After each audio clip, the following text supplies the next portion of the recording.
The charger is used to charge your cordless tool's batteries. Like any electronic device, the charger can fail over time and will need to be replaced. Charging your batteries is simple, and I'm going to show you how it's done. Hi, I'm Mark Socha. Do-it-yourself repairs like these are easier than you might think. From lawn machines to cordless drills, kitchen mixers, Outdoor grills. our how-to videos walk you through each repair from start to finish. So doing it yourself means never having to do it alone. Let's get started. To charge my power tool's battery, first, I'll remove the battery from the tool. Next, I'll plug the charger into the wall. With the charger plugged in, now I can connect the battery.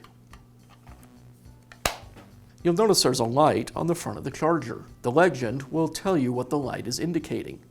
In this case, a flashing green indicates that the battery is charging. Solid green would indicate it's ready for use. If the light is flashing red in a pattern of long, short, etc., it indicates that the battery is either too hot or too cold for charging. Let the battery come to room temperature and try again. If the light is quickly flashing red, it means that the battery pack is defective and will need to be replaced. Now I'll wait for the battery to charge. Once the battery is finished charging, I'll remove the charger, and now I can reinstall the battery back onto the tool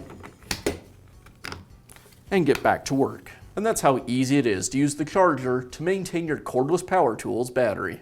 Be sure to check back often for new videos and expert advice. If you found this video helpful, give us a thumbs up And leave a comment.